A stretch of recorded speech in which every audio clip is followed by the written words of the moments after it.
তো এখান থেকে আমাদের ট্যুর শুরু। এখন যাচ্ছি হচ্ছে ফুপির বাসায় চিটাগং। তো এই যে প্লেনের মধ্যে এটা তো আসলে 45 মিনিটসের মতন আর কি ফ্লাইট, খুব বেশি ফ্লাইট ডিউরেশন না। তো তারপরেও আমরা হচ্ছে ইন্টারন্যাশনাল ফ্লাইট পেয়েছিলাম। ঢাকা থেকে চিটাগং যাচ্ছে, দেন চিটাগং থেকে হচ্ছে মাস্কাট যাবে। সো ভালোই একটু স্ন্যাক্স দিয়েছে ওরা 1 ঘন্টার জন্য। সো এই বার্গারটাও মজাই ছিল। আর আমার কাছে আবার প্লেনে যা যা দেয় ভালোই লাগে খেতে। তো এখানে এই যে ফুপির বাসায় আসার পর আমরা যেহেতু সকালবেলা ফ্লাইট ছিল, একদম 8টার দিকে ফ্লাইট ছিল, তো আমরা 9:30টার মধ্যে বাসায় পৌঁছে গেছি। সব কিছু মিলিয়ে আমাদের বেশি সময়ও লাগেনি লাগেজ পিক করতে। তো নাস্তাটা করছি, আর আমার এই ভ্লগগুলো কিন্তু একদম র্যান্ডম ভ্লগ। সো আমার মনে হচ্ছে যে আমি কিভাবে টাইমগুলো স্পেন্ড করেছি সেটার একদম কিছু ভিডিও আমি আপনাদের সাথে শেয়ার করব। সো সেইভাবেই আমার ভিডিওসগুলো করা। আর এই যে ফুপ্পি চা বানিয়েছে, মালাই চা, একদম ঘন মালাই চা, মজার। দেন হচ্ছে বিকালের দিকে আবার এই যে ফ্রুটস খাচ্ছিলাম। তো তারপরে হচ্ছে আমি আবার চা বানাবো।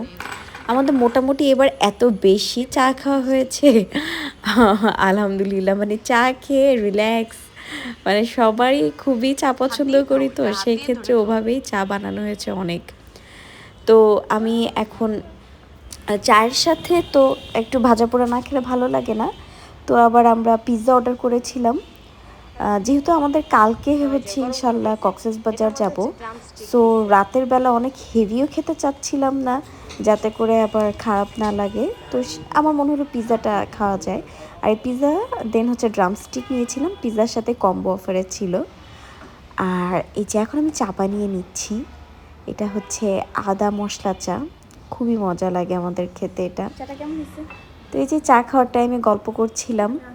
আর দেন হচ্ছে মুখে আবার একটা প্যাক লাগিয়েছি, বেসন, কফি, মধু, লেবু এগুলো দিয়ে এই প্যাকটা বানিয়েছিলাম, ওটাই লাগিয়েছি। সকালবেলা আমি রওনা দেওয়ার টাইমে শ্যুট করতে পারি নাই, কিন্তু আমরা হচ্ছে মাঝপথে খুবই সুন্দর একটা রেস্টুরেন্টে থেমেছিলাম। ওদের খাবারটাও অনেক মজা ছিল, আবার হচ্ছে ওদের পরিবেশটা এত সুন্দর আর এত পরিষ্কার, একদম নতুন হয়েছে তো রেস্টুরেন্টটা। সো এই যে টুকটাক আর কি শ্যুট করে নিয়েছি, আমার কাছে খুবই ভালো লেগেছে।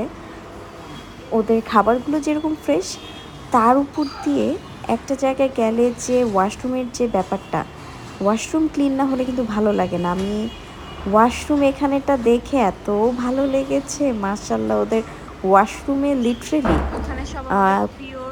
পুরো 5 স্টার হোটেলে ওয়াশরুমের মতন। এখানে আবার আমরা একদম ফ্রুট জুস নিচ্ছিলাম।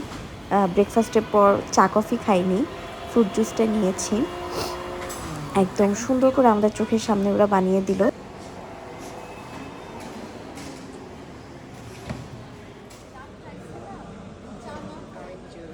আমার যে ভ্লগ করার চুলাটা সেটা নিয়ে গেছিলাম আমাদের বেবির জন্য। এই যে হুটহাট করে খাবার রান্না করতে হয়।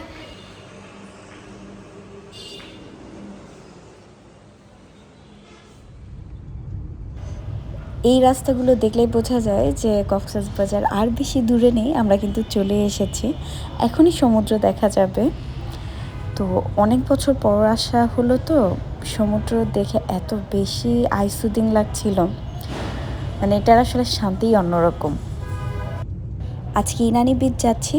সো হিমছড়িতে থেমে এখান থেকে আবার এই যে এই সব টাইপের মাখা আচারটা নিলাম, খুবই মজা খেতে।